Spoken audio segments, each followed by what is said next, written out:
Afternoon, boys and girls. Happy Monday. So I'm going to pick up with making bombs for Hitler, where we last left off on Friday. And we had just finished chapter 11, which was titled Roll Call. And Xenia, Lyda, and a few others were hand-selected, went on the train this time. And they ended up in a factory very close to where Xenia had just survived the bombing, and they had to take off any metal that they had. The lady bandaged Xenia's arm very carefully, and so what I had posted on the Facebook group and in Remind is to use some evidence from the text to make an inference about what their new job was going to be. And some of y'all said that she was working in a factory because it was close to where Xenia was before, and Xenia was in a factory, and it looked like a factory. They said they were in a factory, but they were being prepared like they were going into the hospital. Very clean, no metal. It was very strict on what they had to do and what they could have on them, what they were supposed to be wearing. Nobody else comes into that area. So what you should have been able to infer is that, yes, they were in a factory. It did say that, but that they were in a very special section of the factory, and they were going to be probably doing some either top secret or some pretty important work. So we're going to find out. And you should probably have an idea based on chapter 12's title, which is Making Bombs, which kind of ties in with our title, finally, of the book. One entire wall was draped off. On a wooden table were metal bowls like those I had seen being made in the factory. There were long metal tubes, wires, and other pieces as well, all organized neatly on that same table. Hadn't the woman told us that there was supposed to be no metal in the room?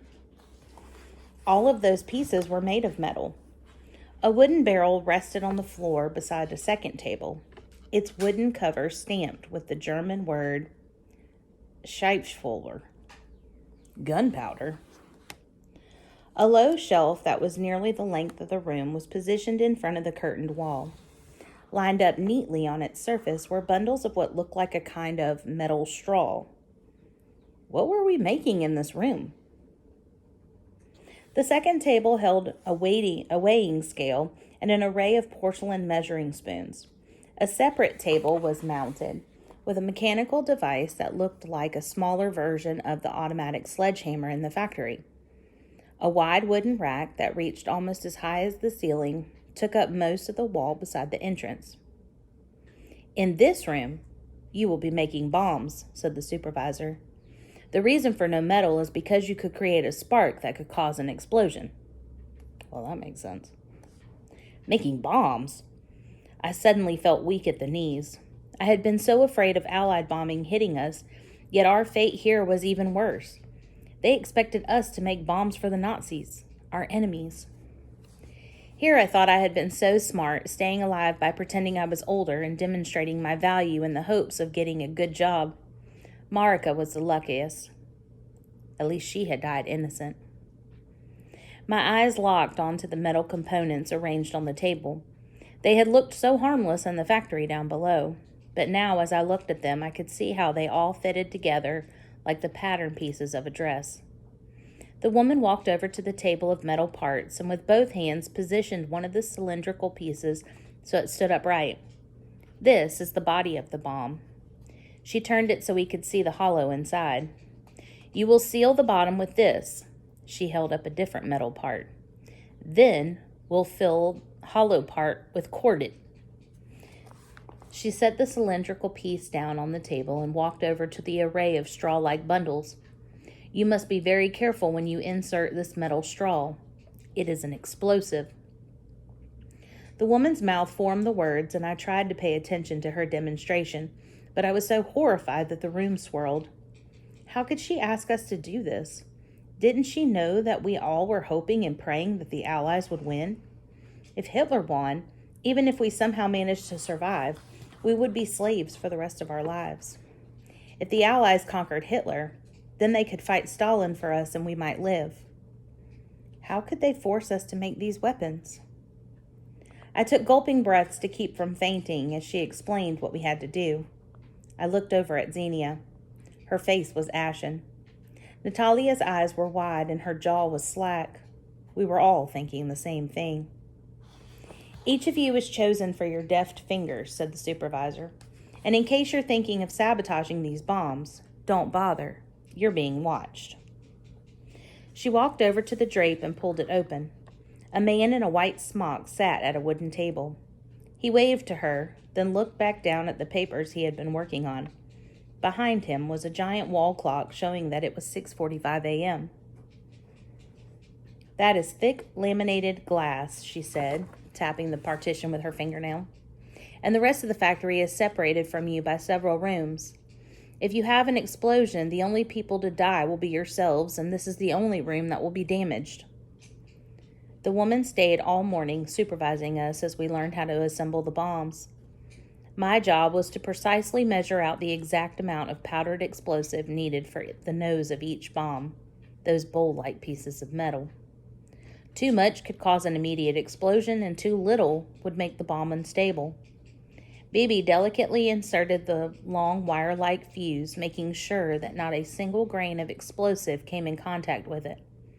Xenia inserted the long straw-like cordite into the body of the bomb, and Katerina tightened all the components together with a special metal-free hand tool. It was a delicate procedure. There were bits of explosive dust in the air.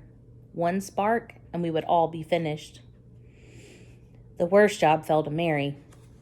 She was selected to operate the hammering machine. Unlike the automatic one we had seen in the factory, this machine had a hand lever. Once all the components were assembled into the bomb, all of us would help her mount each one onto the front plate of her machine. These bombs weighed more than I did, and they came up to my chest. They were smooth and cold and hard to grip. It was terrifying for us to carry them. I would look into each of my friends' eyes and try not to breathe as we gingerly moved each bomb from the assembly table to Mary's machine. Once the bomb was in place, Mary would lower the hammer slowly, gently increasing pressure until the various edges and ridges snapped into place. To keep the bomb cool while she did this, the outside of it was washed with a milky substance that stayed liquid even though it was colder than ice. Natalia's task was to keep that liquid flowing. It wasn't as precise a job as some of the others, but it was very uncomfortable, as she had to hold the icy container with her bare hands. We were indoors, yet her fingers looked frostbitten. The supervisor watched us like an eagle all morning, making sure that all of us could handle our jobs with accuracy and speed. When the clock in the room showed noon, she said, "Finish what you are doing, then follow me." She led us back to the white room with the washing trough, and we removed our smocks. "You don't eat your meal with the other factory workers," she said as we followed her out the next door. "You will eat in this room at the table, but first you must wash off the explosive powder." For the second time that day, we scrubbed with the dreaded bleaching powder. As she was inspecting our hands, one man came in carrying 2 sloshing pails, one large and one small. The woman left the room for her own lunch. We lined up and he ladled us each a bowl of our usual turnip and water soup from the larger pail, then filled our drinking tins with something hot that he called coffee. When it was Natalia's turn, he served her from the smaller pail. I looked longingly at the potatoes floating in her Polish soup, but I tried to put it out of my mind. Letting her eat more in front of us was torture for her as well. "Will you look at that?" said the man, tilting the larger bucket for us to see. "There's still some Russian soup left." My heart soared. "Sir," I said, "perhaps you could give us each a small bit more soup, then you wouldn't have such a heavy load to carry back down to the canteen." "I could never do that," he said. "If I were caught giving extra food to Osterbiters, I would be punished." He picked up the pail and carried it over to our washing area. He poured that precious soup into the toilet and flushed. "There," he said. "Now I don't have to carry any of it back." I felt like pummeling him with my fists. How cruel could a person be to throw out food in front of starving people? And who would have known if he had given us the soup instead? We certainly would not have told anyone. I didn't want him to see how much his actions affected me, so I kept my face emotionless until he stepped out the door. As soon as he was gone, I laid my head down on my arms and wept. The supervisor didn't come back in the afternoon, but the man behind the partition stood at the glass and watched our every movement. He wrote things down in a notebook from time to time. It scared me to think of how many bombs we were assembling. As each one was finished, we would stop what we were doing and carry it like a baby to the wooden rack by the door. By the end of the day, the rack was full. How many people would be killed because of our work? It made me shudder to think of it. The man behind the glass met us in the outer room when the whistle blew to watch us wash away any stray flecks of gunpowder. I was thankful and also a bit surprised to see Bibi's wedding ring was where she had left it, and so was my crucifix. We were subdued on the train ride back to the work camp. I could hear the incessant whiz-boom of the American bombs, and the sound was so close to us that the rail car shook. Who made the bombs in Britain and America? Surely they had no slaves.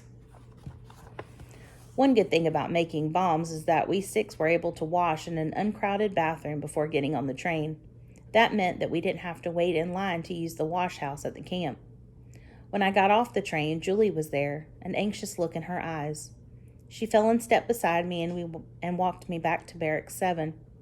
I didn't have to be a mind reader to realize that she had something to tell me. Julie followed me in and sat beside me on my bunk. She had never done that before. I could see her eyes taking in the room with curiosity. "This is just like my own barracks," she said. Then her eyes locked onto mine. "What job do they have you doing?" "Making bombs." Her eyebrows rose in surprise. "Where is that?" "In the same complex at the bombed metalworks factory. Our room is in a separate area." "Oh, Lida, how awful." "It's my punishment for being good with my hands."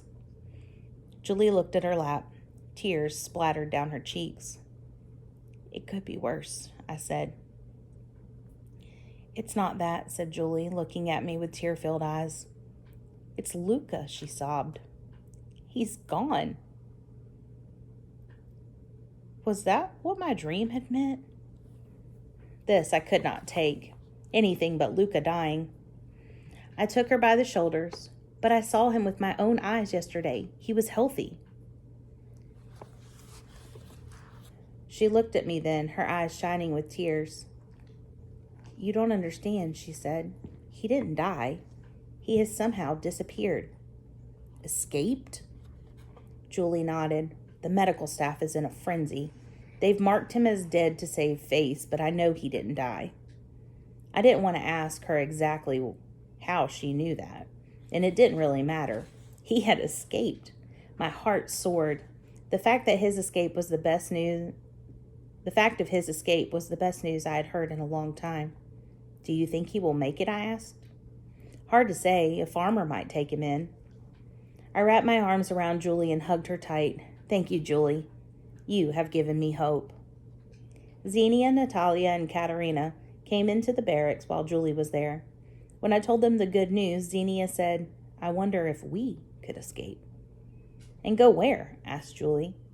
None of us had an answer. After Julie left, we were all wrapped in our own thoughts. How long could I bear to make bombs?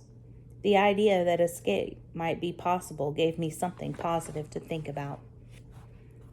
And that's the end of chapter 12. And we'll pick up with chapter 13 tomorrow. Bye.